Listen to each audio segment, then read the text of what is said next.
Bonsoir, bienvenue sur la Van Morgan. J'espère que vous allez bien. Alors aujourd'hui, je commence une nouvelle lecture, mais vous le savez déjà. Je ne sais pas si je vais aller jusqu'au bout, mais vous le savez déjà. Hum, donc, Le gardien du feu d'Anatole de Braz. Je vous en avais parlé il y a longtemps. À l'époque, je devais lire Jane Eyre. J'aurais voulu vous le lire devant un phare, une mer déchaînée, mais j'ai au moins la coiffure, pardon. Excusez-moi. Euh, voilà tout ce que je peux dire pour l'instant.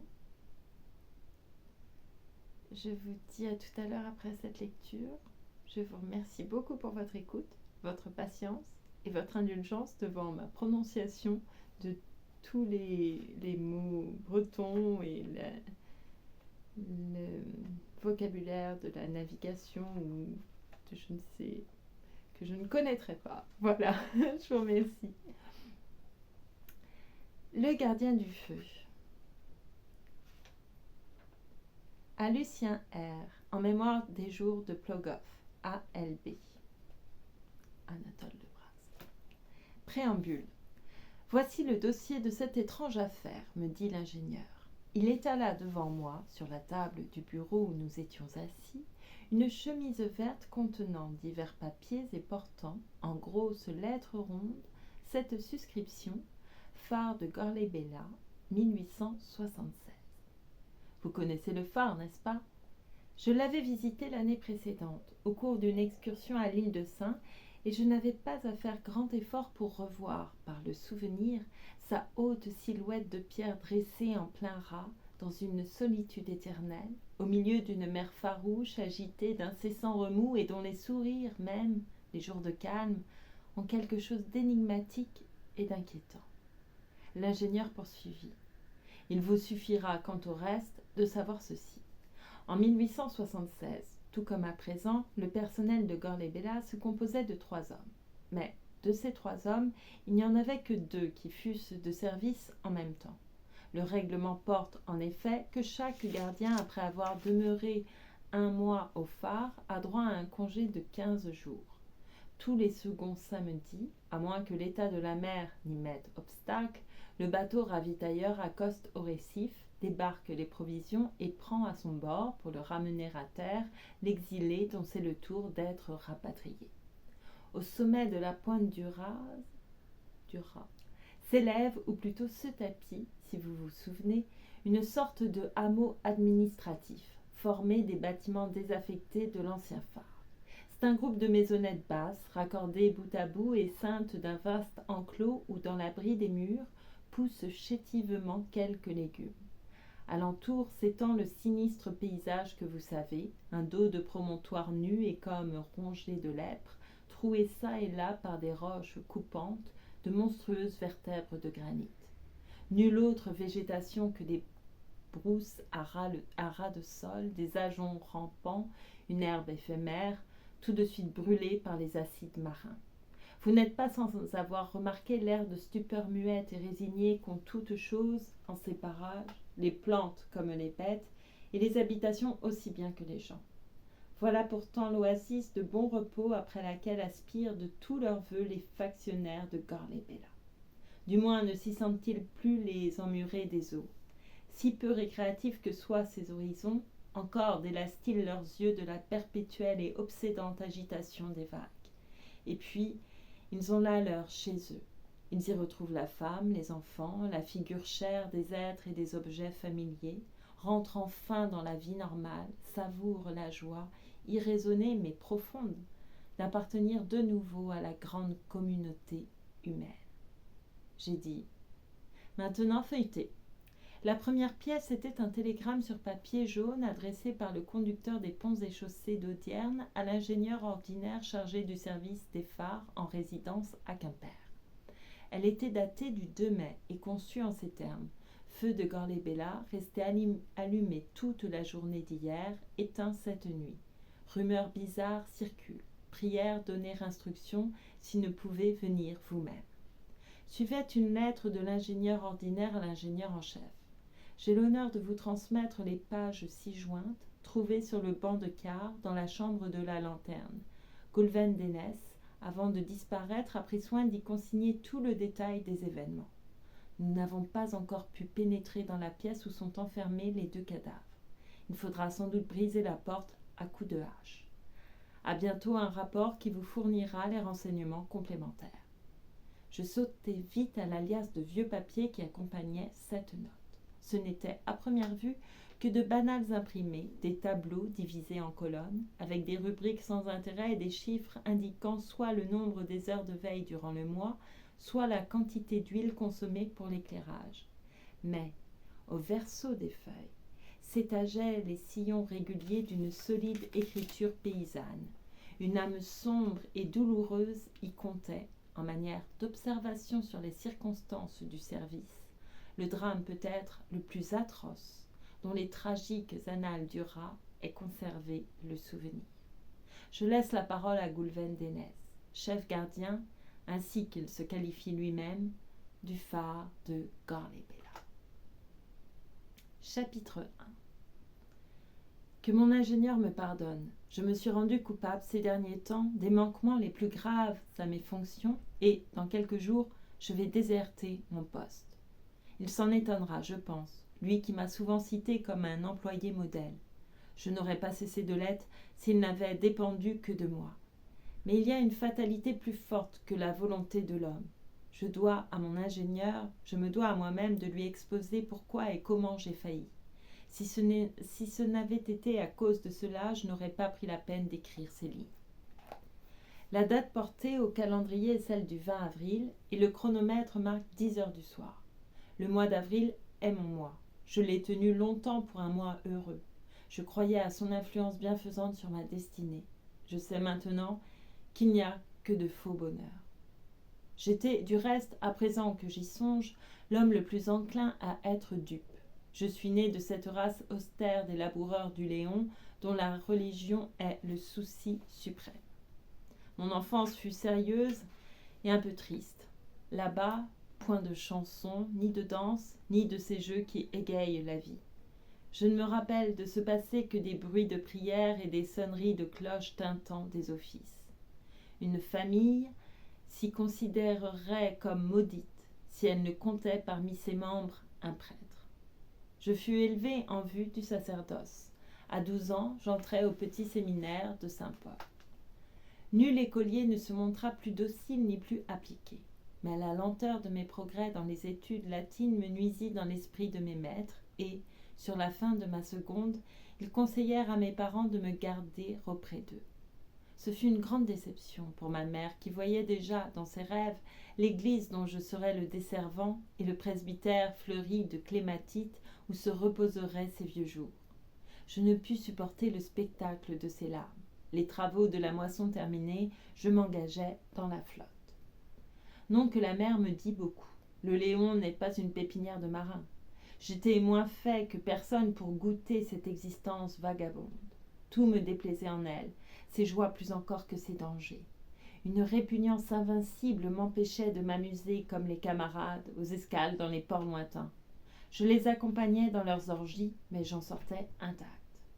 À cause de ma réserve et parce que j'avais étudié pour la prêtrise, ils m'avaient surnommé Paternoster. « Tu n'auras jamais l'âme d'un matelot, me disait-il. Et c'était vrai. Je n'en remplissais pas moins consciencieusement mes devoirs. Il n'y a pas une seule punition sur mon livret, mais dans la tranquillité des quarts nocturnes, libre de me laisser aller à mes songeries sous les étoiles, je me représentais, sur une des collines de mon pays, une maison de pierre grise dans un courtil, un filet de fumée paisible au-dessus du toit et, dans l'ombre du logis, une jeune femme lumineuse comme une clarté. Par exemple, je ne me figurais pas bien ses traits à cette jeune femme. Il ne m'était pas encore arrivé d'en regarder aucune, sauf peut-être, avant mon entrée au collège, des petites amies de catéchisme, pâles images anciennes, confuses et décolorées. Explique cela qui pourra. Un jour, brusquement, je la vis paraître et, comme par une révélation intérieure, je la reconnus. J'avais alors 26 ans. Après une croisière aux Indes où j'avais traîné mes galons de quartier-maître, je venais d'être désigné pour servir à bord de l'Alcyon, un garde-pêche minuscule, presque un yacht de plaisance, avec tréguier pour port d'attache. Or, ce dimanche-là, un dimanche d'avril, nous étions rangés à quai, nos hautes vergues plongeant parmi les branches des vieux ormes reverdis. L'équipage, désœuvré, jouait aux cartes sur le pont. Moi, debout à l'arrière, j'échangeais de vagues propos avec le douanier de planton sous les arbres. C'était à l'issue de vêpres. Des groupes d'artisanes descendaient la grande rue, leurs psautiers dans les mains. Machinalement, je tournais la tête de leur côté. Si pourtant je ne l'avais pas fait, ce geste quelconque, je ne monterais pas à cette heure cette sinistre faction de vengeance et d'agonie au phare de Gorlébella. Quelle est donc celle qui marche un peu en avant des autres ? Demandai-je au gabelou en déguisant de mon mieux la subite émotion qui m'avait saisie. J'entends encore sa réponse. Ça, c'est la plus jolie fille de Tréguier, Adèle Lézurec. Son père, un retraité de la marine, tient à l'auberge des Trois-Rois. Vous savez bien, rue Colvestre. Elle, cependant, avait passé, de son allure élégante de citadine, sans daigner s'apercevoir qu'il y avait là deux hommes qui parlaient d'elle, sans se douter surtout que son charme venait d'ensorceler la pensée de l'un d'eux, de l'ensorceler toute et pour jamais. Je suivis des yeux, jusqu'à ce qu'elle se fût effacée dans l'éloignement du mail, la blancheur claire de sa cornette à deux pointes et la nuance gris-perle de son grand châle à franges, qui tombait de ses épaules à ses talons comme les ailes repliées d'un goéland.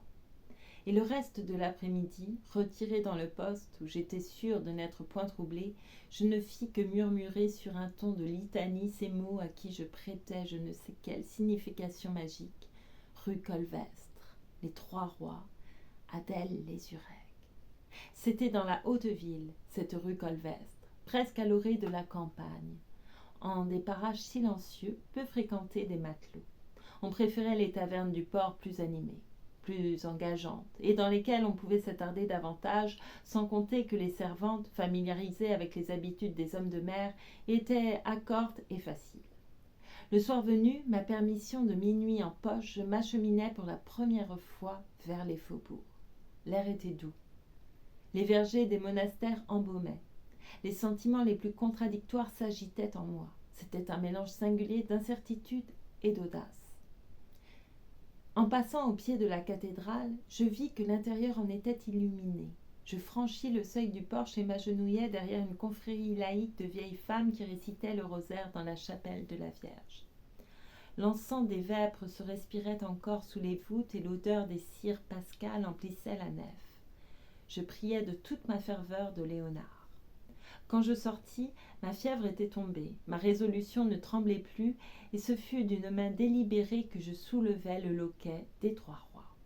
Je me trouvais dans une salle basse, aux boiseries peintes de vert et de blanc, comme une cabine de navire. De ci, de là, étaient accrochées des vues de mer ou de paysages lointains, une éruption du Vésuve, un combat de Trafalgar et, à la place d'honneur, au-dessus de la cheminée, un diplôme, sous verre, de second maître de timonerie. Pour ameublement, quelques tables, garnies de leurs tabourets, sur un parquet de briques aspergées de son. Dans les étagères d'angle, des bouteilles de boissons diverses qui attendaient encore, pour la plupart, qu'on brisât leur cachet. Tout cela un peu fané, un peu pauvre, mais d'une pauvreté décente et quasi coquette. Mon ingénieur m'excusera de me complaire de la sorte en d'aussi menus détails. Je suis comme le naufragé qui va mourir, et je baise une à une les reliques chères, les tristes reliques de mon passé défunt. Il n'y avait dans l'auberge, quand j'entrai, qu'un homme d'un âge respectable, à mine usée, avec ce teint de bistre que donnent les soleils de la mer aux gens qui ont longtemps bourlingué. Il semblait plongé dans la lecture d'un journal dont j'ai retenu le titre. Vous saurez tout à l'heure pourquoi. Le moniteur des sémaphores et des phares. En réalité, je crois bien qu'il sommeillait, car il me dévisagea d'abord de l'air ahuri d'un dormeur qu'on dérange. Il ne me témoigna, du reste, aucun empressement. Sans même m'inviter à m'asseoir, il se contenta de crier « Adèle !» Une porte vitrée s'ouvrit au fond de la pièce. La jeune fille parut. Elle avait quitté sa toilette des dimanches, mais elle n'en était que plus gracieuse dans sa robe d'étamine noire qui dégageait toute la souplesse de sa taille, son buste svelte sur des hanches un peu larges, finement arrondies. Un mouchoir de soie des Indes, souvenir sans doute des voyages paternels, était noué sur sa poitrine.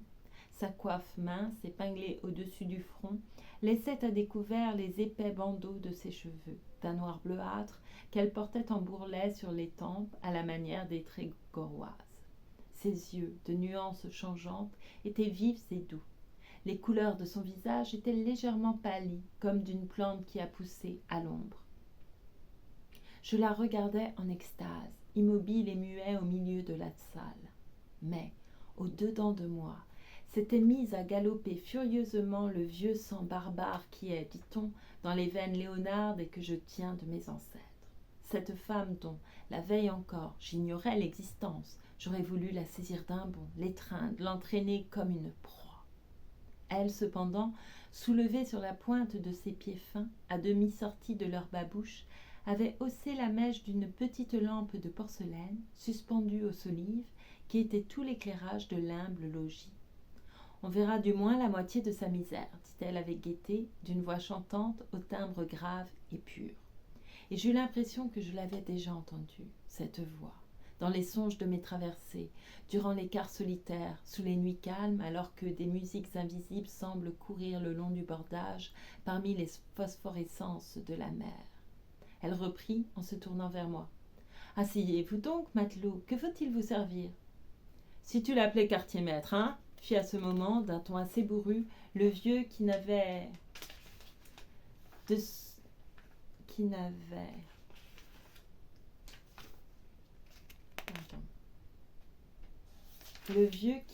pas encore desserré les lèvres, pas même pour me donner le bonsoir. Et, s'adressant à moi, maintenant il continua. Elle devrait pourtant savoir reconnaître un gradé avec un simple maturin, puisqu'elle est ma fille. Car j'ai navigué moi aussi. Le brevet que voilà, c'est le mien. Il me montrait le diplôme qui était sur la cheminée, dans un cadre. Oh bien, déclarai-je, nous allons donc trinquer ensemble. Vous ne me refuserez pas cela, mon ancien. Nous trinquâmes une fois, 2 fois. Il me contait ses campagnes, tout heureux d'évoquer devant un cadet les croisières belliqueuses du temps de l'Empire, les mouillages dans les eaux de Sébastopol, les débarquements dans les arroyos du Cambodge et sur les plages du Mexique. Je feignais de l'écouter religieusement, mais mon attention était ailleurs. Elle suivait chacun des mouvements d'Adèle, son geste harmonieux pour remplir nos verres, et quand elle s'était assise à l'écart, dans la lumière de la lampe qui la baignait toute, le tremblement délicat que faisait l'ombre de ses grands cils bruns sur ses pommettes de frais ivoire. Se mettait une douceur inexprimable de la sentir là, tout près. Les tumultes de mon sang s'étaient apaisés. Je goûtais un bien-être intime, une joie silencieuse et profonde. L'oubli complet de tout ce qui n'était pas cette belle fille, cette fleur de jeunesse et de grâce, cette rose d'enchantement. Les cloches des moutiers voisins tintaient les heures dans la nuit. Puis une lourde sonnerie s'ébranla, roula par grandes ondes solennelles sur la ville. « Le couvre-feu, dit Adèle. Le vieux repartit. « Un dernier coup, camarade, à la santé des gars de la flotte. Il n'y a que la mer, voyez-vous, il n'y a que la mer. Moi, je la pleure comme un paradis perdu. » Il avait abattu son poing sur la table, faisant voler à terre la gazette qui l'absorbait si fort sur le tantôt quand j'étais entrée. Adèle se pencha pour la ramasser et, jetant les yeux sur le titre, articula d'une voix ferme. Lorsqu'on la contemple en toute sécurité de la chambre d'un phare ou de la maisonnette blanche d'un sémaphore, comme cela, oui, je comprends la mer. Autrement non, paradis des hommes et enfer des femmes. C'était ma destinée et la sienne dont elle venait de prononcer l'arrêt. Chapitre 2. 21 avril. Rien à signaler, mon ingénieur, du moins pour ce qui est du service. Le baromètre est sur variable, il souffle grande brise de noroît.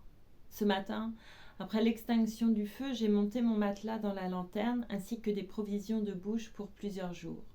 Car d'ici quelque temps, je ne me soucie pas de redescendre. Comme je passais sur le palier du 2e étage, devant la porte de leur chambre, de leur tombe, je l'ai entendue, elle, qui disait à l'autre « Je savais bien qu'il avait trop de religion pour vouloir cela. » Puis, mon pas s'éloignant, elle a poussé une clameur folle, un cri d'angoisse désespérée. « Oh nom de Dieu et de Saint-Yves, Goulven, Goulven d'Enès !» J'ai continué de gravir les marches. J'ai mangé un biscuit trempé d'eau et je me suis étendue sur le matelas, les bras en croix sous ma tête. J'ai dormi cet instant devenue si indifférente. J'ai dormi du sommeil de mes nuits anciennes, du temps que l'image de la femme ne me hantait point, d'un sommeil sans pensée et sans rêve. Le soleil se couchait derrière l'Armelle, dans les lointains de la mer, quand j'ai rouvert les yeux. Je suis reposée, j'ai les idées d'une lucidité qui tient du prodige, comme si l'éblouissante flamme du phare projetait son éclat jusqu'au fond de mon esprit. Saint-Yves. Elle a osé invoquer Saint-Yves. Ce fut la veille de son pardon que nous nous fiançâmes. Je revenais de Smyrne, libérée. À Toulon, j'avais trouvé ma nomination de gardien de 3e classe au phare de Baudic. Sans même prendre le temps d'aller embrasser mes parents en Léon, j'avais escaladé la diligence de Tréguier, bondée de voyageurs. Je fis mon entrée dans la vieille ville des évêques, juchée sur un monceau de malles. Mais au tournant de la rue de l'Hospice, je me laissai couler à terre. Adèle Lézurec était là, qui m'attendait. Par espièglerie, elle s'était couvert tout le visage du capuchon de sa mante. « C'était pour savoir si votre cœur m'aurait deviné, » me dit-elle. Je lui répondis. Là-bas, en Orient, je sentais un parfum d'herbe mouillée tout à coup répandu dans l'air qu'il y avait dans le courrier de France une lettre de vous. Depuis 1 an que je ne l'avais revue, elle avait encore embelli. Elle était dans tout l'épanouissement de ses formes, exhalait une odeur de sève chaude comme les jeunes écorces en travail des printemps. Toute trace d'étiolement avait disparu. Ses yeux avaient tour à tour des lassitudes et des ardeurs étranges. Un sortilège émanait d'elle. Je me souviens que j'en fus parfois troublée jusqu'à en éprouver une sorte d'effroi. Je me remémorais ce dicton de la sagesse léonarde. Tu reconnaîtras la jeune fille digne d'être épousée à ce qu'elle ne t'inspirera que des pensées chastes. J'en avais d'autres auprès d'Adèle Lézurec. Ce n'était point là, je m'en rendais compte, l'amour probe et calme, exempt de toute fièvre, qui aurait été mon lot si j'eusse aimé chez nous au grave pays de Léon. Un mot de ma mère aussi me revenait par moments. Lorsque je lui avais fait part de ma détermination, elle m'avait écrit « Tu prends femme hors de ta race, puisses-tu n'avoir pas à t'en repentir ?» Mais un regard d'Adèle dissipait tous ces nuages. Les reflets de ses yeux produisaient sur moi un effet de vertige qui m'étourdissait l'âme, comme de fixer longtemps le scintillement du soleil sur la mer. Je ne m'appartenais plus, j'étais sa chose. Je pus, à notre messe de mariage, mesurer à quel point elle me possédait. Vainement, je m'efforçais de prier. Je ne savais plus. J'étais comme ces ivrognes qui recommencent toujours leur chanson, même vers, et n'arrivent pas plus à en sortir la 30e fois que la première. Il fallait vraiment que je fusse bien changée. Autre détail non moins significatif, mes parents, alléguant l'état de leur santé, avaient envoyé leur consentement sur timbre. Or, ma mère, ma propre mère, m'était à cet instant devenue si indifférente que son absence n'attrista point mon bonheur. Sur le soir pourtant, je fus saisie d'une douloureuse impression de mélancolie. Adèle, conformément à l'usage trégorrois, avait décidé qu'un bal suivrait le repas de noces et elle avait alloué à cette intention la salle du Rocher de Cancale, sur le quai, plus spacieuse que le petit café de la rue Colvestre. Quelques jours auparavant, elle avait essayé de m'apprendre les pas les plus simples, mais j'y apportai une maladresse native qui la fit rire d'abord, puis la découragea.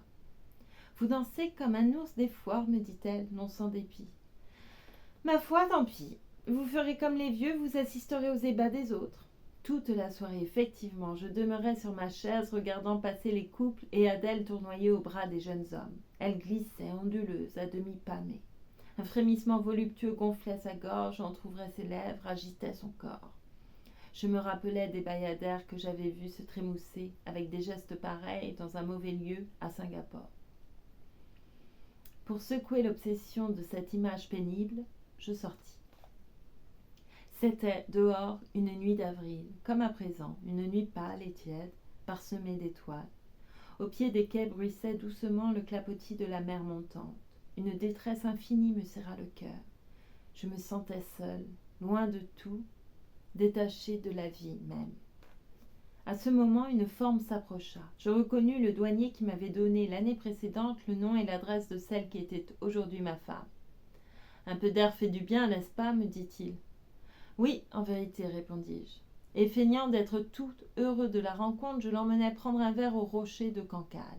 Vers les 2 heures du matin, les gens de la noce vinrent au son d'une musette et d'un accordéon, nous reconduire dans la haute ville, et je dus boire encore avec eux avant de rejoindre Adèle dans sa chambre.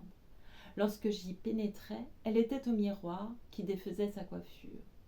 La cornette ôtée, ses lourds cheveux s'épandirent, l'enveloppèrent toute d'un flot sombre où des clartés frissonnaient çà et là, comme des lueurs d'astres sur un étang nocturne. J'en rassemblai par derrière de pleines poignées et, y plongeant mes lèvres, mes yeux, tout mon visage, sans que j'eusse su dire si c'était d'amour ou de désespoir, je fondis en sanglots. Les jours, les ans qui suivirent n'ont pas d'histoire. En me retournant vers ce passé, je vois des pays gais, riches en moissons, des estuaires d'eau profonde entre des collines boisées, des nappes de mer aussi délicatement nuancées que le plumage des mouettes et les bourgs des villages. Les jolis villages de là-bas, avec leurs toits d'ardoise claire qui semblent dire aux voyageurs « Arrête-toi, qu'irais-tu chercher plus loin? Le bonheur est ici. » Nous habitâmes tour à tour les postes de Baudic, de Port-Béni, de Lentoire, tous des phares terriens situés sur les hauteurs verdoyantes ou à l'embouchure des rivières salées du Trégor.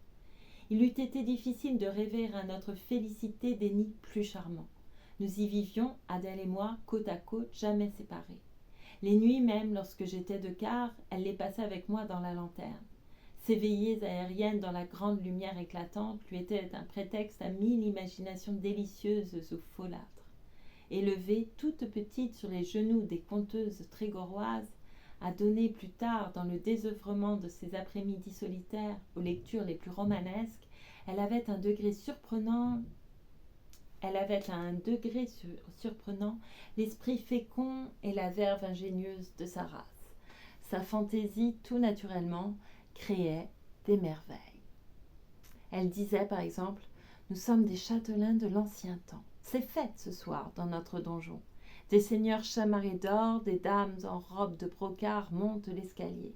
Des ménestrels aussi vont venir. Écoute, ce que tu prends pour le souffle du vent dans les ramures ou le fracas lointain de la mer parmi les galets, c'est le son de leur viol qu'ils accordent. Ils s'apprêtent à célébrer tes exploits et la beauté de ta noble épouse. Tends ton oreille, mon doux cire. » Ou bien elle disait encore « J'étais une princesse captive, une magicienne perverse m'avait enchaînée dans cette prison. La tour où je languissais jetait dans la nuit des lueurs si effrayantes que les chevaliers les plus courageux n'en osaient approcher. Mais un jour que je me peignais sur mon balcon, tu me vis, tu m'aimas, et tu fis le serment de me délivrer, de rompre le mauvais sort qui pesait sur mon destin. Rappelle-toi, un ermite te remit une lance dont la pointe avait été trempée dans le sang du Christ. Armé de cette lance, tu éventras les dragons vomisseurs de feu. Mais quand tu voulus atteindre jusqu'à moi, les échelles que tu appliquais au mur cassèrent l'une après l'autre. Alors, ayant tracé mes cheveux en 2 longues nattes, je les laissai pendre et tu les saisis. Et maintenant nous voici mari et femme, et pour que tout s'achève comme dans les contes, nous allons avoir beaucoup d'enfants. Des enfants. Cela seul manquait à nos vœux. Il ne nous en est pas né, Dieu merci. Ces fictions d'Adèle enchantaient mes nuits de garde. Je l'écoutais avec ravissement. Elle m'apparaissait comme un être d'une essence supérieure. Je l'admirais. Vous autres, filles du Trégor, lui disais-je, vous avez eu des fées pour aïeules. Elles vous ont légué des secrets magiques. Les femmes de chez nous ne savent que prier les saints et filer de la laine. Toi et tes pareilles, vous êtes des tisseuses de beaux rêves. Tu dois me trouver bien stupide en comparaison des jeunes hommes de ton pays qui t'ont désiré avant que tu sois devenue mienne. Je suis en effet le fils d'une race lourde et grossière, enfermée dans un cercle étroit. Tu aurais tort de me mépriser, toutefois. Nous avons aussi nos qualités en Léon. Aucune légèreté d'esprit, il est vrai, mais par contre, une constance à toute épreuve. Quand nous nous sommes donnés, nous sommes incapables de nous reprendre. Nous aimons d'un amour fort comme la mort. Elle ripostait en riant. C'est pourtant vrai que tu n'es pas comme tout le monde. On voit bien que tu as été élevée pour la prêtrise, dans une contrée où les jeunes filles se croiraient damnées si elles chantaient ailleurs qu'à la messe. Tu parles de tout, et même de l'amour, sur un ton prêcheur. Au fond, tu n'es peut-être pas très sûre que le mariage ne soit pas un péché. Avoue que tu me considères presque comme une créature de perdition. Je lui fermai la bouche avec des baisers. Les siens avaient une saveur subtile, pénétrante et qui enivrait. Mais non, non, pas de ces souvenirs. Leur poison m'énerverait. Ouvrons plutôt au vent de la nuit, à l'air vierge, à l'air irrespiré des grandes solitudes atlantiques. Je viens de passer quelques minutes sur la galerie. La brise est tombée avec le jusant. Le ciel est à la brume. Le feu des pierres noires, tout à l'heure très distinct, se recule et s'efface. La pointe du raz elle-même n'est plus qu'une haute silhouette sombre vers l'Orient. Elle a son aspect des mauvais jours, le profil indécis et menaçant d'une terre fantôme. Ainsi nous apparut-elle, lorsque nous y arrivâmes d'Audierne, Adèle et moi, dans une charrette de roulier que nous avions frétée à Quimper pour le transport de nos meubles et de nos personnes.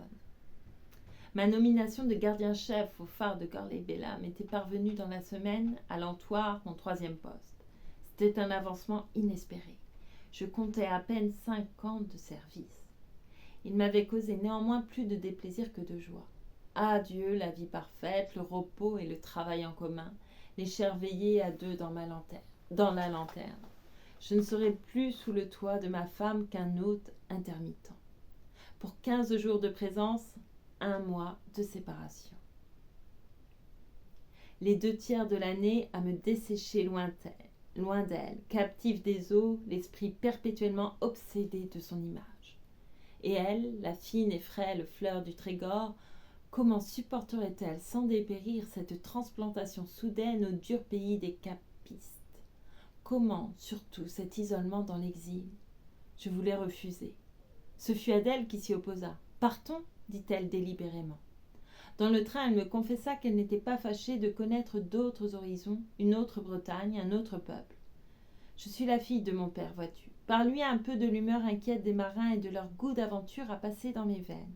C'est pourquoi j'ai constamment repoussé les bourgeois de Tréguier qui se disputaient ma main. C'étaient des boutiquiers, des gens établis. Changer de comptoir, ma foi, non.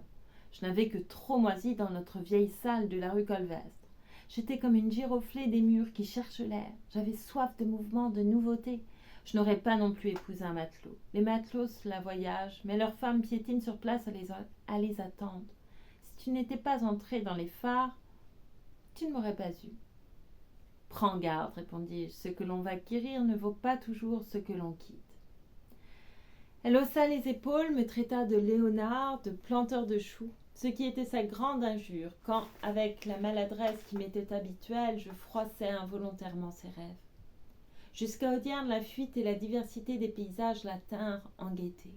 Elle s'amusait de la démarche alourdie des Cornouaillaises, de leurs coiffes étranges, comme on n'en voit plus que dans les miniatures des livres anciens, de leur breton aussi, qui lui semblait une autre langue, tant la prononciation locale la déconcertait. Mais lorsque nous fûmes engagés dans la route du Cap, ses yeux s'assombrirent devant ces vastes étendues dénudées, à peine hérissées çà et là d'un bouquet d'ormes rachitiques, et dont la mélancolie du soir d'octobre accentuait encore la tristesse et la sauvagerie. Des vols de corbeaux se levaient des labours, regagnant leurs gîtes dans les pinèdes lointains, vers Bezec et Douarnenez. De distance en distance se profilait un manoir isolé, d'aspect tragique et sur qui semblait planer le souvenir d'un crime. La mer demeurait invisible, mais on entendait son grondement sourd et, par intervalles, des coups de ressac si puissants qu'ils ébranlaient le sol, faisaient trembler la terre dans ses profondeurs. À partir de Plogoff, Adèle ne parla plus. Moi-même, je me taisais, écoutant sonner les sabots de l'attelage sur les dalles de granit brutes dont le chemin était comme pavé. Une brume, d'heure en heure plus épaisse, flottait maintenant sur les choses, ainsi qu'une poussière salée ou quelque mystérieuse fumée d'océan. Dans cette brume, une sorte de cime s'estompa. Notre conducteur, nous la désignant du manche de son fouet, dit « C'est la pointe !» Des 2 gardiens que j'allais avoir sous mes ordres, Il n'y en avait qu'un de marié. Nous trouvâmes sa femme qui nous attendait dans l'enclos de la caserne.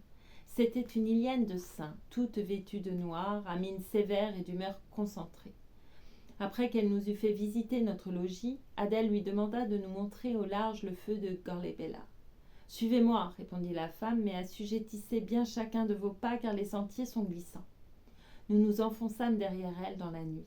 Tout en marchant, elle nous renseignait d'un ton bref. Ce bruit sur notre gauche, c'est l'enfer du rat. Cette grève au pied de la falaise, c'est la baie des trépassés. L'enfer, les trépassés. Ces mots nous glaçaient. Et il n'était pas jusqu'à cette femme en noir, dans tout le noir, tout l'inconnu de ces lieux sinistres, qui ne nous inspira je ne sais quelle angoisse mêlée d'épouvante. « Gorlebella » dit Lilienne. Une pâle lumière verdâtre trouait au loin les ténèbres de l'abîme. Et notre guide continuait. « Cet autre feu là-bas, c'est le phare de Saint. Cet autre tout là-bas, c'est l'Armène. » Nous ne regardions que Gorlebella. Adèle, pressée contre moi, frissonnait. D'un geste brusque, elle se cacha le visage dans ma poitrine et se mit à pleurer en silence. À ce moment, un de ces oiseaux de mer qu'on appelle des fous nous frôla presque de ses ailes, décrivit au-dessus de nos têtes 2 ou 3 cercles, puis plongea, comme une flèche, dans l'obscurité béante. Et j'eus le pressentiment, très net, que ce pays farouche, voué jadis à d'horribles holocaustes, nous serait fatal. Chapitre 3.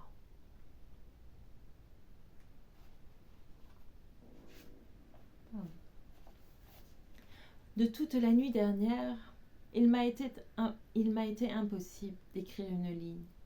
J'avais eu dans la journée une si chaude alerte que 12 heures après, je n'en étais pas encore remis. Voici la chose, mon ingénieur. Elle est de celles qui se doivent consigner sur les feuilles de service. Je venais, le feu éteint, de terminer le nettoyage de l'appareil et j'allais être libre de m'allonger sur ma couchette pour prendre un peu de repos.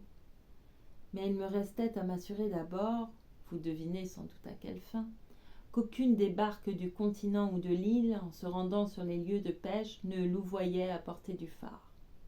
C'est une précaution à laquelle je n'aurai garde de faillir tant que tout ne sera point consommé. Je passai donc sur la galerie extérieure.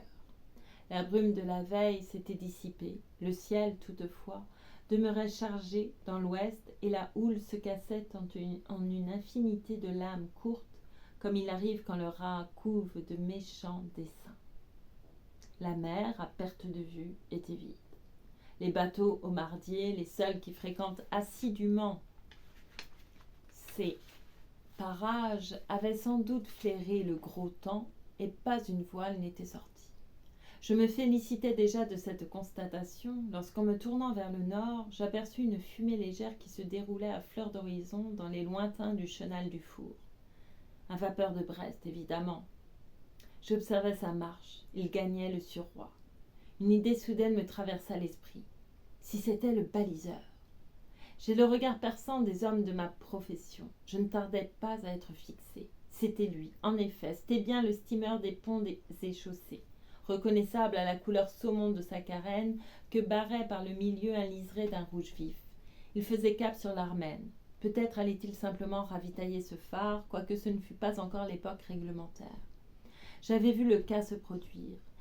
Mais il se pouvait aussi qu'il eût à son bord quelques chefs en tournée d'inspection générale. Et alors, c'était mes patientes combinaisons des jouets et les affres de l'expiation abrégée pour les 2 coupables. Serais-je donc contraint de renoncer à mon œuvre vengeresse en les libérant par une mort prompte qu'ils recevraient comme un bienfait ? Tout mon être se révoltait à cette pensée. L'événement faillit justifier mes craintes. Sur les 3 heures de l'après-midi, le baliseur, sa visite faite à l'Armène, obliquait vers l'île de Saint. Embusqué derrière le vitrage de la lanterne, je suivais d'un œil anxieux chacun de ses mouvements. Je le vis stopper dans le petit port insulaire, puis, presque aussitôt, reprendre sa marche en continuant de gouverner à l'est. L'incertitude ne m'était plus permise. Il s'acheminait sur Gorlebella. Le vent était pour lui, mais il avait à lutter contre une mer fatigante. Ce furent des moments tragiques et qui me parurent des siècles.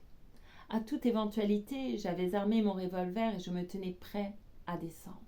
En bas, dans la chambre du premier étage, il devait être aux aguets.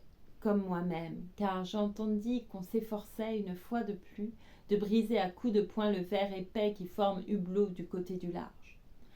Le vapeur approchait toujours. Malgré le grand bruit des eaux, on percevait le halètement saccadé de la machine. Une encablure à peine le séparait du phare. Dans la chambre scellée, au-dessous de moi, c'étaient maintenant des appels, des cris sourds, le glapissement aigu de la femme mêlé à la rauque vocifération de l'homme. Il se croyait probablement sauvé, le misérable. Sauvé, oui, murmurai-je, sauvé des jours que vous étiez encore condamné à vivre. J'avais le pied dans l'escalier, pour les faire taire à jamais, quand brusquement le steamer vira de bord. Un personnage debout à l'arrière venait d'emboucher le porte-voix. « Ohé, du phare, Goulven Dénès !» Je ne fis qu'un saut jusqu'à la plateforme. Le conducteur, car ce n'était que lui, reprit. « Rien de nouveau chez vous ?» Je hurlai de toute la force de mes poumons. « Rien !» Et le baliseur s'éloigna, rebroussant chemin devant la tempête dont la grande ombre livide achevait de noyer l'horizon du côté de l'Occident. 2 heures plus tard, elle se ruait sur Gorlebella. Elle dure depuis, déchaînée par trombes énormes qui font sonner la mer comme sous un galop de bêtes invisibles. Parfois, il me semble ouïr des bruits de cloches. Une sorte de tocsin sauvage jaillit des profondeurs de l'abîme. Le phare ronfle ainsi qu'un immense tuyau d'orgue.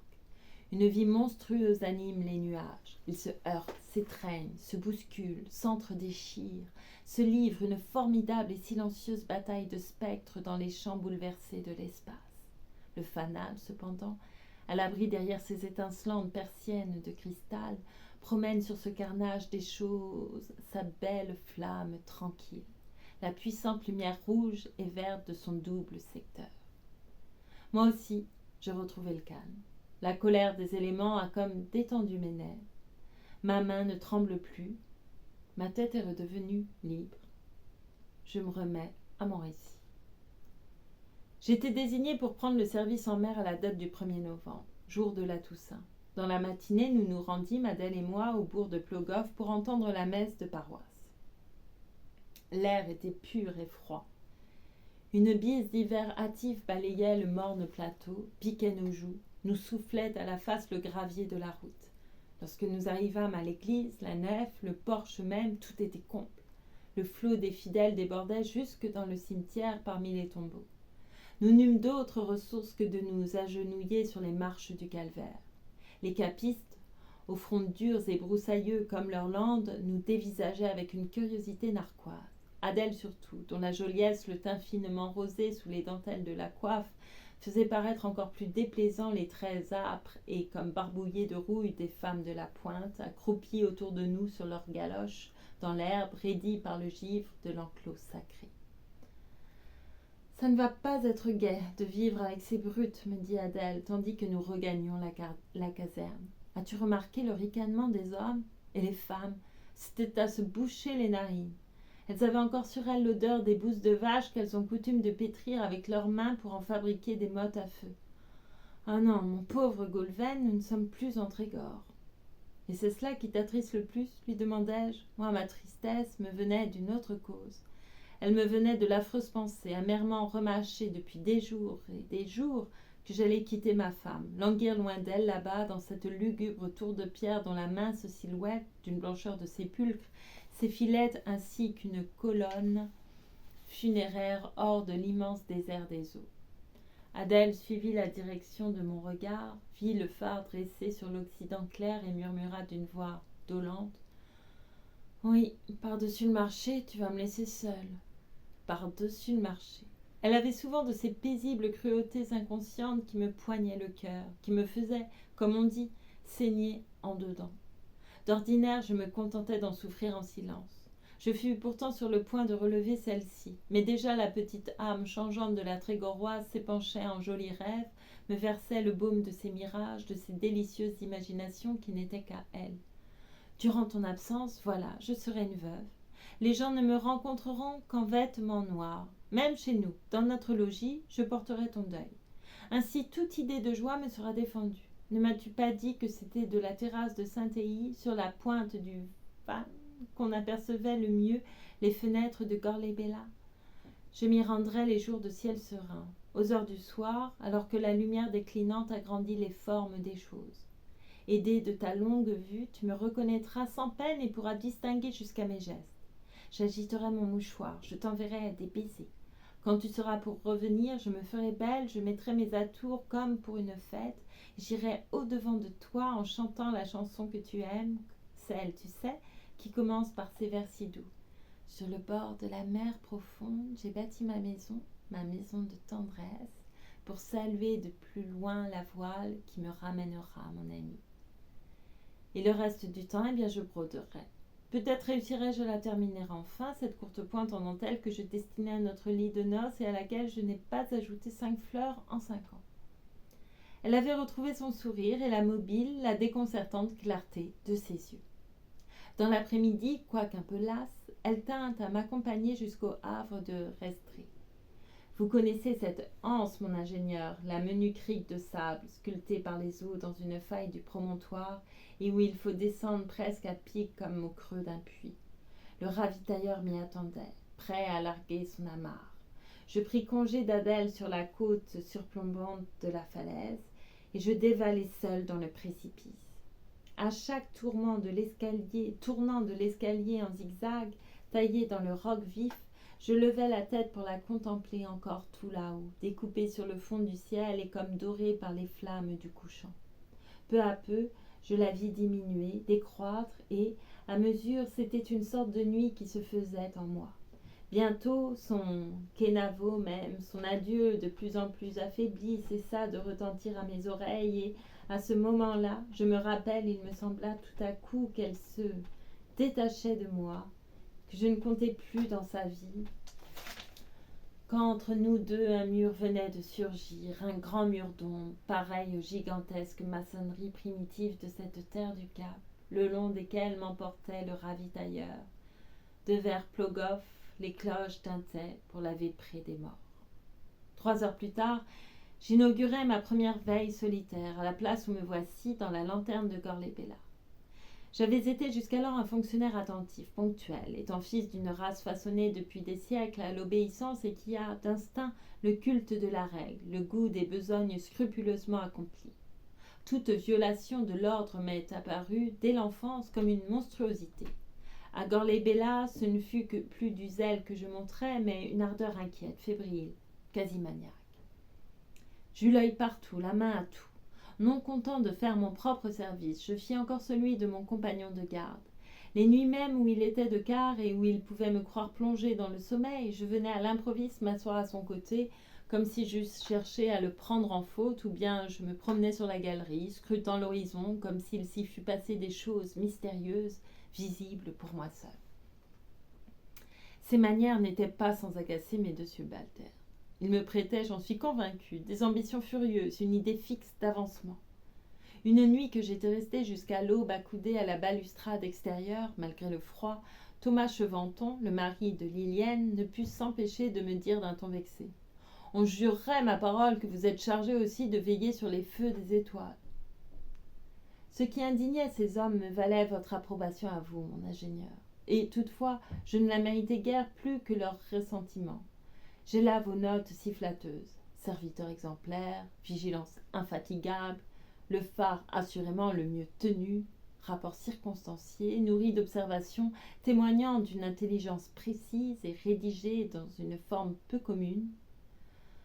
Ah, si vous saviez sur le vrai des choses, mon ingénieur.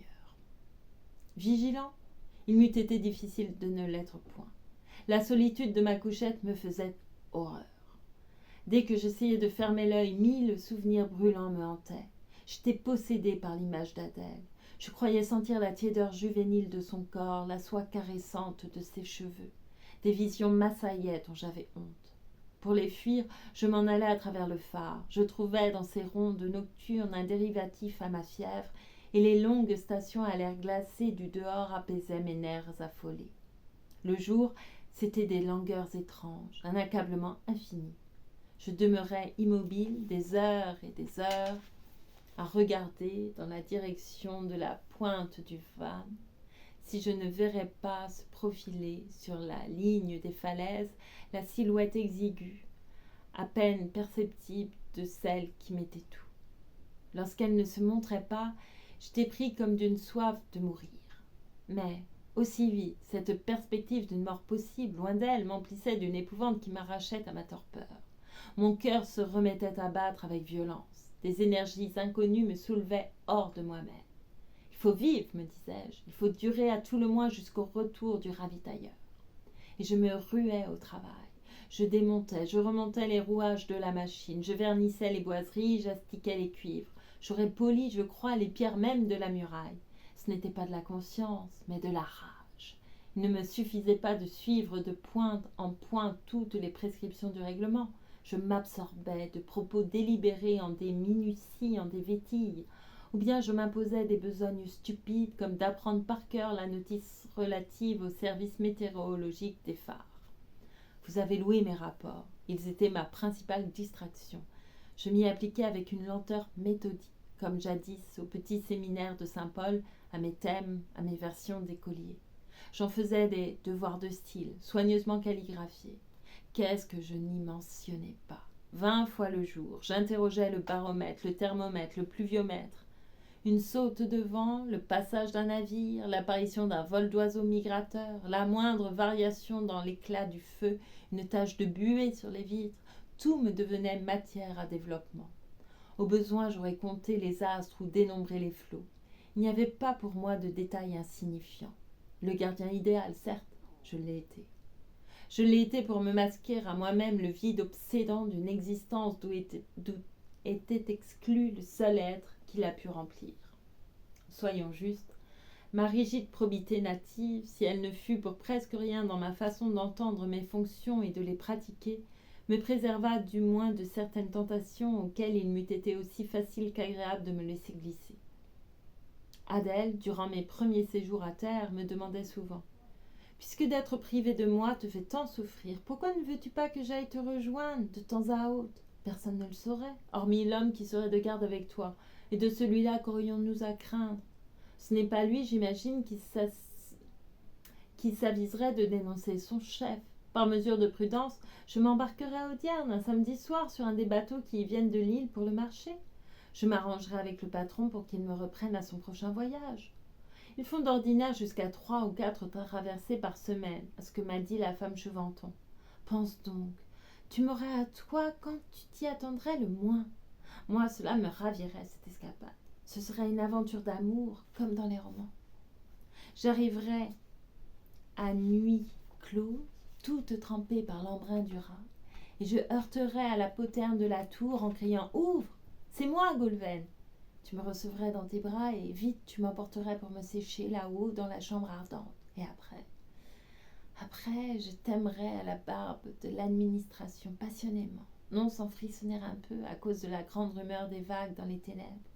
Endormie, j'aurais des rêves singuliers, comme d'habiter les eaux profondes et d'être l'épouse immortelle de quelque génie sous-marin, de quelque Morgan, maître de la mer. Morgane. Je t'en prie, Goulven. C'est la chose du monde la plus simple et ce serait si délicieux. Elle parlait ainsi, de sa voix de sirène, avec des insinuations qui me troublaient jusqu'au moelle. Je n'avais la force que de lui répondre « Tais-toi, au nom de Dieu, tais-toi !» Par peur de céder, je faisais celui qui ne veut pas entendre. Et à cela, oui, mon ingénieur, j'ai vraiment eu quelques mérites. Il y a 4 jours, Adèle Lézurec n'avait pas encore mis le pied sur la roche de Corlebella. Si elle s'y trouve à cette heure, ce n'est, vous pouvez m'en croire, ni pour son plaisir, ni pour le mien.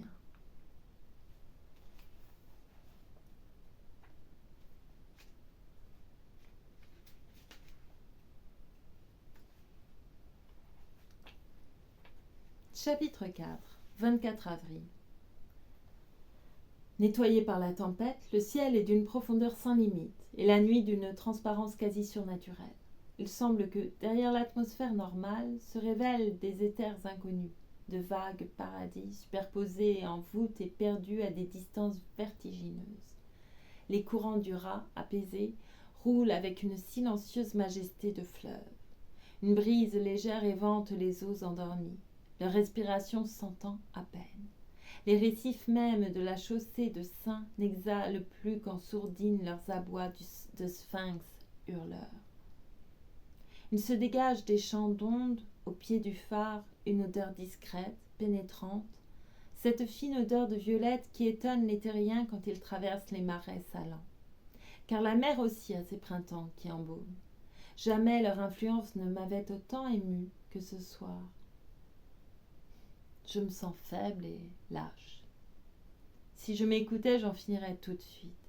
Je vois se balancer sous mes yeux des creux de houle calmes où il serait doux de s'étendre, comme font dans les douves des prairies léonardes les faucheurs d'herbe leur journée close.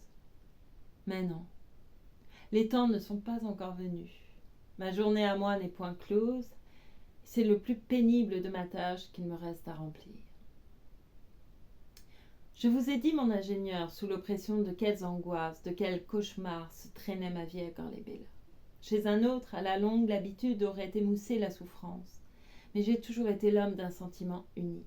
Le mal de l'absence, loin de décroître, me rongeait l'âme chaque fois plus avant, à la manière d'un cancer.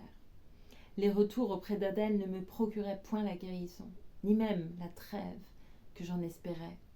Je ne l'avais pas plutôt retrouvée que la pensée qu'il faudrait la quitter encore passait sur ma joie comme l'ombre d'un nuage de grêle sur une moisson d'épis mûrissants. Et, de même qu'au phare je supputais mes semaines, mes siècles d'isolement, de même, dans notre logis de la Pointe, je me gâtais à les compter une à une les brèves minutes de notre bonheur. J'essayais de dissimuler à ma femme les mouvements qui m'agitaient et de feindre devant elle la gaieté que je n'avais pas.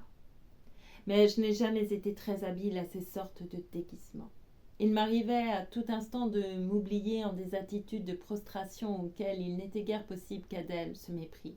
« Qu'as-tu » me disait-elle à me regarder avec ses yeux tristes. « Tu as l'air morne des béliers noirs de ton pays quand on les mène au boucher. » Je me secouais, je me forçais à rire.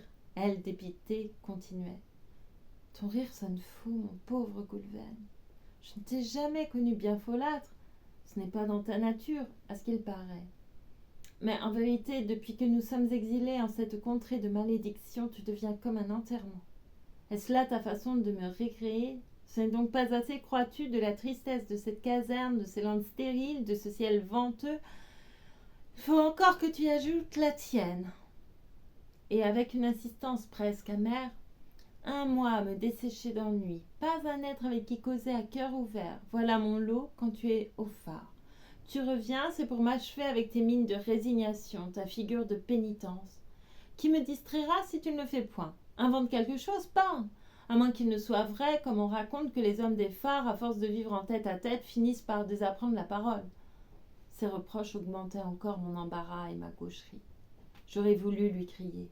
« Épargne-moi, c'est parce que je t'aime trop, c'est parce que ton amour est en moi comme une flamme insatiable et que cette flamme a tout dévoré. » Mais au lieu de son humain, il ne fut sorti de ma poitrine que des sanglots.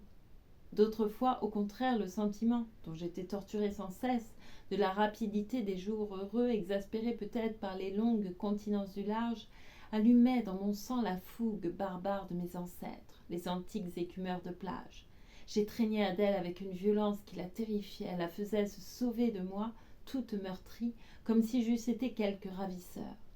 L'accès passé, j'étais le premier à en rougir. Je m'humiliais, je demandais pardon. Adèle, d'une voix tremblante de peur et de courroux, murmurait. C'est bien ce qu'on m'avait dit. Pas de milieu chez ces Léonards. Tantôt des moutons et tantôt des brutes. Après, j'étais des heures sans oser l'approcher. Je me suis même vue me lever la nuit, tandis qu'elle reposait, et m'en aller courir au dehors par les sentiers de ténèbres sous la rafale. Cela pour lui marquer mon repentir et la laisser revenir à moi spontanément. Elle ne m'en savait du reste aucun gré. De mois en mois, je crus m'apercevoir qu'elle s'écartait, se retirait davantage, devenait plus absente, plus lointaine. Plus elle m'échappait, plus je me cramponnais à elle. Mais il s'était décidément mis entre nos âmes, le grand mur d'ombre, aussi résistant que les falaises du Cap, et les efforts que je tentais pour le démolir n'aboutissaient qu'à le consolider. N'importe. Je ne me décourageais pas. Adèle est aigrie, me disais-je. Le changement d'habitude a été trop brusque et trop profond. Dès le premier soir, ce pays lui est apparu comme une terre hostile. Elle est ici comme une fleur de jardin livrée à toute l'âpreté des vents atlantiques et qui regrette les tièdes abris des moutiers trégorrois. Comment pourrait-elle n'en pas souffrir? Là-bas, elle était entourée, choyée, tout autour d'elle respirait une douceur paisible. Les choses revêtaient les aspects les plus variés. Les gens étaient d'un commerce aimable. Ici, personne avec qui s'entretenir. Quel secours attendre de ces femmes de la pointe, uniquement occupées à garder des vaches, à pétrir des bouses nauséabondes ou à gratter des champs pierreux? Et quoi d'étonnant si la solitude lui est aussi mauvaise qu'à moi-même? J'avais espéré, dans les débuts, qu'elle aurait en la femme Cheventon, sinon une amie, du moins une compagne. Mais celle-ci, outre qu'elle avait à décrotter toute une nichée de marmaille, ne montra, dès l'abord, qu'un empressement médiocre à répondre aux avances d'Adèle. C'était, je l'ai dit, une Ilienne. Elle attirait peu. Sous sa cape noire, elle avait le front étroit et comme barré de fanatisme de la plupart de ses compatriotes. Le temps que lui laissait libre son ménage et la culture de quelques arpents d'oignons ou de patates, elle le consacrait à réciter son chapelet. Pour rien au monde, elle n'eût manqué une messe. Mais les lendemains de tourmente, elle errait, la nuit, le long des grèves, en quête d'épaves qu'elle vendait à un marchand de Plogoff, et l'argent que lui rapportait ce trafic clandestin, elle le dépensait le dimanche avec des commères à boire des mikamos, des tasses de café noir qu'on noyait d'eau de vie. Elle affectait vis-à-vis d'Adèle, qu'elle nommait la chefesse, une sorte d'obséquiosité sournoise, lui faisant, quand elle la rencontrait, des révérences pleines de componction à la manière des nonnes, mais détournant obstinément la tête pour passer devant le corps de logis que nous habitions, et, si ma femme venait à l'interpeller, rompant tout de suite l'entretien ou n'y répondant que par des monosyllabes. Au fond, avec le tempérament exclusif et inhospitalier des gens de son île, elle considérait Adèle comme une intruse. C'était assez pour qu'elle la détestât. Mais de plus, je pense, elle la jalousait, parce qu'elle était jolie, fraîche, distinguée, parce qu'elle avait un air de dame, des mains blanches, et que, même sur semaine, elle s'habillait de vêtements coquets. Peut-être aussi la méprisait-elle un peu, tout en la jalousant. Robuste fille de saint, façonnée dès l'enfance aux dures besognes de la terre, elle devait avoir en mince estime la trégorroise nonchalante qui recourait à une mercenaire, ne fût-ce que pour laver son linge, et ne faisait œuvre de ses 10 doigts que de feuilleter des livres ou de broder. Broder. La ménagère d'un gardien de phare. Et quant aux livres, comment pouvait-on se permettre d'en lire d'autres que le livre de messe, à moins d'être une créature vicieuse, une femme de péché? Ainsi raisonnait Lilienne, et elle ne raisonnait déjà pas si mal. L'événement l'approuvait. Je renonce à l'apprivoiser, m'avait un jour déclaré Adèle. J'ai essayé de la prendre par ses enfants. Ils sont encore plus ombrageux que la mère. Lorsque je leur tends des sucreries, ils se sauvent à toutes jambes, ni plus ni moins que si j'étais la peste. Et avec un haussement d'épaule, elle avait ajouté « Après tout, pour ce que j'y perds… » Il ne fut plus question entre nous de cette femme. Elle était du reste aussi peu gênante que possible, ne faisait pas plus de bruit, ne tenait pas plus de place qu'un fantôme. Comment nous fussions-nous doutés qu'avec son air de n'être nulle part, elle était partout et rôdait furtivement autour de notre vie, les yeux aux aguets sous sa cape du pur sombre, comme la figure, muette et voilée de noir, de la fatalité. Cependant, l'impuissance où j'étais de distraire Adèle me navrait le cœur. Tout d'abord, nous risquâmes bien quelques promenades aux environs de la pointe. Mais la saison n'y était guère propice. Le plus souvent, les averses, les torrentielles et cinglantes ondées du Raz nous forçaient à rebrousser chemin ou à chercher un abri qu'on ne nous accordait pas toujours de bonne grâce dans les chaumières enfumées et sordides des pêcheurs de la région. Au bout d'une demi-douzaine d'expériences de ce genre, ma femme en eut assez. Même par temps de soleil, ce fut vainement que je tâchais de l'entraîner au dehors. Pour voir quoi, soupirait-elle, des ajoncs et des pierres et des ajoncs. J'en ai autant à contempler de ma fenêtre. À quoi bon me déranger? J'imaginais alors des excursions plus lointaines, vers Audierne, vers Pont-Croix et tout au nord, jusqu'à Douarnenez.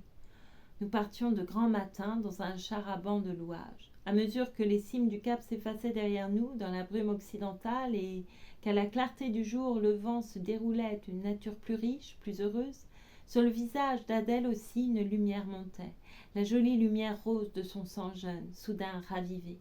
Elle souriait aux arbres, aux maisons, aux passants, et des chansons s'envolaient de ses lèvres, des refrains de saunes trégoroises sautillants et vifs comme des trilles de rouge-gorge ou de pinsons. On descendait à l'auberge la plus avenante et l'on y mangeait à table d'hôte, parmi des marchands forains, des clercs de notaire, des commis des contributions indirectes. Adèle jouissait d'être regardée, ayant sorti pour la circonstance des toilettes que là-bas, à la pointe, elle n'avait aucun plaisir à porter. Puis on flânait le long des rues, on s'arrêtait aux boutiques, on visitait l'église, le cimetière, et c'était un délice, jusqu'au soir. J'avais l'illusion d'avoir ressaisi, d'avoir reconquis ma femme. Que n'eussé-je pas donné pour que toutes les journées s'écoulassent de la sorte.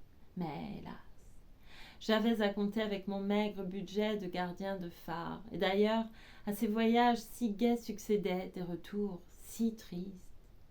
Allons, en route, les damnés de l'enfer du Raz, disait Adèle en se hissant à mes côtés dans la voiture.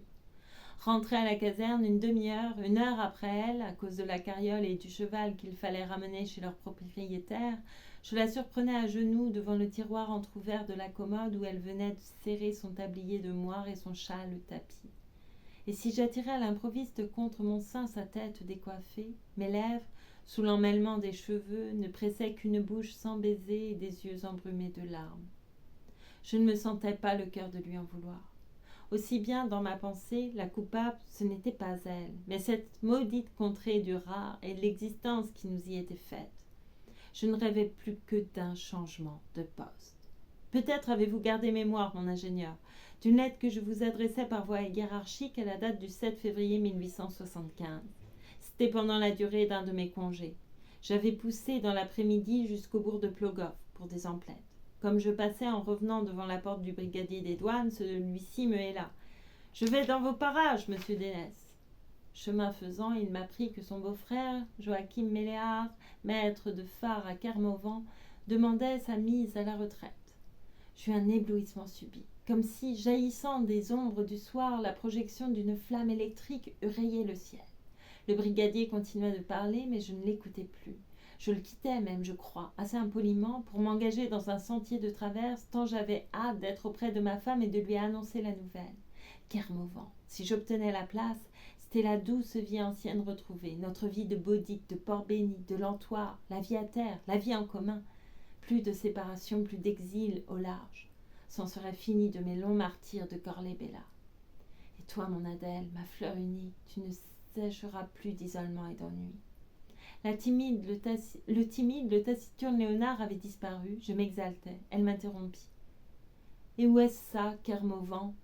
Je lui peignis de mon mieux cette côte d'entre océan et Manche, la tiédeur du rivage que touche un courant venu des tropiques, la baie des Sablons, d'une étincelante blancheur, pareil à un merveilleux parvis de marbre, le phare, sur sa presqu'île de granit bleu veiné de porphyre, et dans le fond de la passe qui l'éclaire, le Conquet, la perle des ports bretons, véritable ruche marine, toute bourdonnante en effet, comme une conque, avec ses quais étagés en terrasse, les 400 voiles de sa flottille de pêche, ses maisons quasi seigneuriales. Bâtie aux âges opulents de la flibuste, sa population, enfin, bruyante et bigarrée, mélange de tous les types et de tous les sangs de la Bretagne. Attends donc, fit Adèle, n'est-ce pas au Conquet ? Mais si, je me rappelle maintenant. Mon père m'a raconté cela. Des pêcheurs paimpolais s'y rendirent avec leur famille, voici une vingtaine d'années. Leur intention était de n'y rester que durant la saison du homard.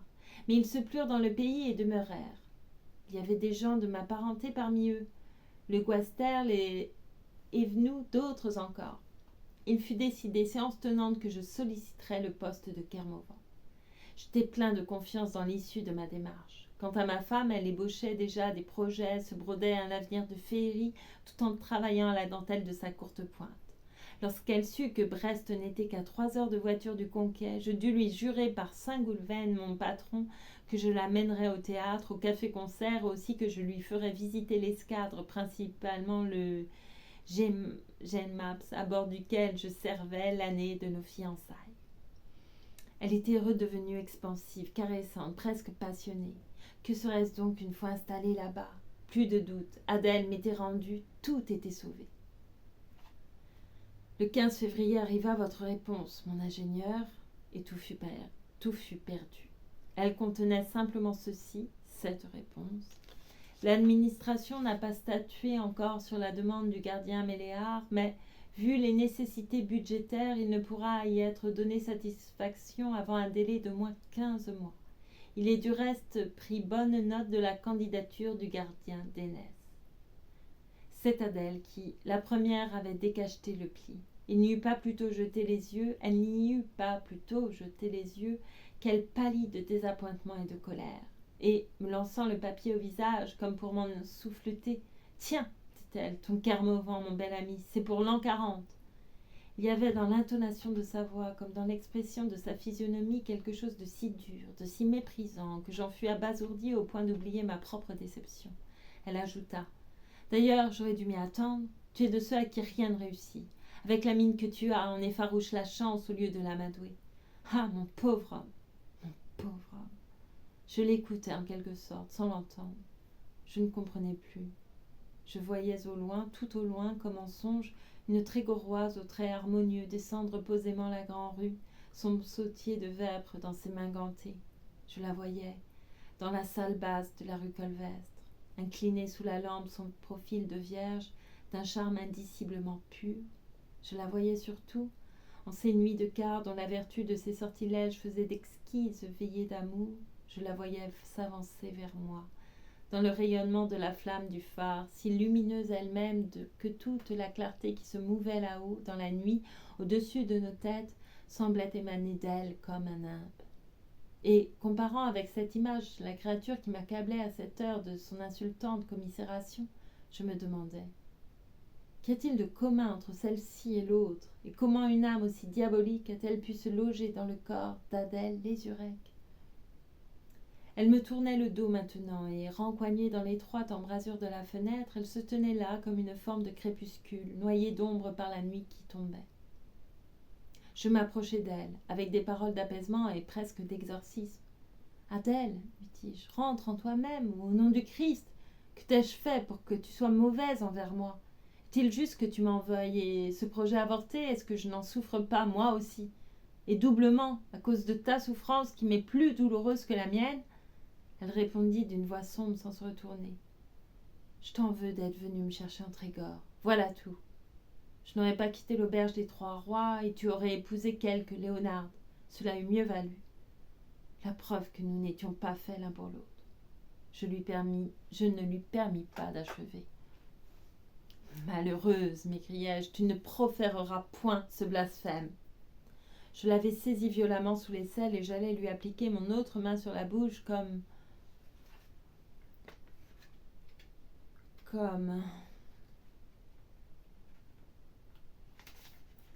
un bâillon. Alors elle, croyant ou feignant de croire que si je levais ainsi le bras c'était pour la frapper, elle pencha la tête et dit avec un calme dédaigneux, « À ton aise, donne-moi le coup de grâce et que tout soit fini. » Oh, à la seule idée qu'elle pût me supposer capable d'une telle infamie, je fus sur le point de la broyer, de la piétiner, en effet. Durant l'espace d'une seconde, je me vis, sans horreur aucune, l'emportant, roidi jusqu'à l'extrémité de la pointe et, après un dernier baiser sur ses lèvres mortes, sautant avec son cadavre dans l'abîme. Il y avait peut-être là quelque avertissement du destin. Quel dommage, pour elle comme pour moi, que je n'y ai point obéi. Au lieu de cela, fou de désespoir et de honte, je gagnai d'un bond le seuil de la chambre et je me précipitai, tête baissée, dans la nuit. Tout le ciel était tendu comme d'une funèbre draperie de nuages que le vent remuait sans parvenir à les écarter. Les lampes des phares, au loin, brûlaient sans éclat, telles que des braises éparses qui agonisent dans le noir d'un four éteint. Les bruits du ressac se confondaient pour moi avec le bourdonnement de mes oreilles et de mes tempes. J'allais où me conduisaient mes pas. Des souches d'ajoncs, des arêtes de roches, à tout instant me faisaient trébucher. 2 ou 3 fois, des embruns d'eau salée m'enveloppèrent, me soufflant à la face la soudaine fraîcheur du vide. Je souhaitais ardemment mourir, mais, par scrupule religieux, je tenais à ce que la mort me cueillît d'elle-même. Tout à coup, une voix dit, presque à me frôler, « Gare aux larmes sourdes! Gare aux larmes sourdes! Monsieur Dénez, vous êtes ici dans leur parage. » Je ne distinguais personne. Mais Liliane, avec ses prunelles phosphorescentes de rôdeuse de nuit, m'avait reconnue. Je lui contai je ne sais plus trop quelle histoire, et pour achever de lui donner le change, je m'en revins en sa compagnie vers la caserne. Je trouvai Adèle étendue sur le lit, tout habillée. Elle avait dû s'endormir d'émotion et de fatigue, laissant la chandelle grésiller sur la table. Je demeurai debout au milieu de la pièce à la considérer, et brusquement, la profonde altération de ses traits m'épouvanta. Un cerne jaunâtre se creusait au-dessous de ses paupières. Le rose même de ses pommettes s'était évanoui. Ses mains au repos s'allongeaient diaphanes et décolorées. À cette vue, mon cœur s'amollit. Je ne sentis plus en moi qu'une pitié immense pour cet être de beauté qui dépérissait. Tout de suite, ma résolution fut prise. Quoi qu'il m'en pût coûter, et l'esprit en paix, je me couchai par terre sur un paillasson pour attendre son réveil. « Adèle, lui dis-je quand elle ouvrit les yeux, pardonne-moi la peine involontaire que je t'ai causée. Je te dois une compensation. Tu vas partir pour Tréguier aujourd'hui même. » Elle s'était mise sur son séant et me regardait fixement, comme à travers les brumes d'un rêve, sans comprendre. « Pour Tréguier ? Parfaitement. D'ailleurs, ne serait-ce que dans l'intérêt de ta santé, il faut que tu partes. Cela te changera les idées et te rendra des forces. Je m'en serais avisée plus tôt si je n'étais un lourdeau stupide. Par exemple, tu n'as que le temps de faire tes préparatifs. » Elle s'était jetée à bas du lit. Ses yeux étaient pleins de larmes où la joie riait comme du soleil dans des fontaines. Puis, avec une hésitation, « Mais toi, Goulven, moi, est-ce que je n'aurais pas été obligée de te quitter demain n'importe comment? Tu sais bien que je m'embarque au jusant du soir pour Gorley-Bella. » Et c'est la fin du chapitre 4. Et ce sera la fin de cette lecture aussi. J'ai encore choisi un livre joyeux, je suis vraiment contente. Non, j'ai vraiment envie de vous lire une histoire plus joyeuse la prochaine fois. Je vais m'y employer, vraiment. Je vais vous chanter une petite chanson, je vais essayer. C'est la première fois que je la chante. Je l'écoute, mais je ne l'ai jamais chantée. On va voir. Je vais rapprocher ça, je ne vois rien.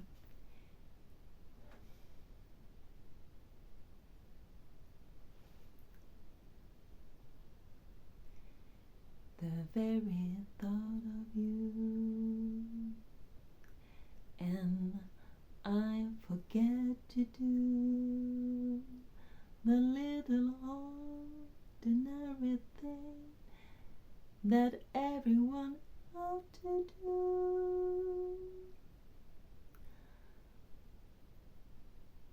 I'm living in a kind of daydream. I'm happy as a king, and fully so, and fully though, it may seem to me that's everything. The mere idea of you, the longing here for you, you'll never know how slow the moments go till I'm near to you. I see your face in every flower, your eyes in stars above. It's just the thought of you, the very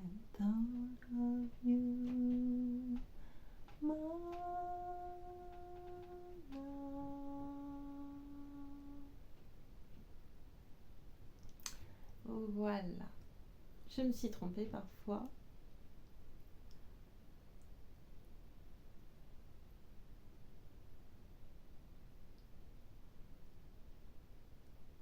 Pardon, j'avais une citation en tête qui s'est échappée. Bon, ce n'était pas ça, mais ce n'était pas pire. Ça veut rien dire, on est d'accord. Mais voilà, j'aime bien dire des choses qui ne veulent rien dire parfois. J'aime bien parler toute seule aussi, je sais.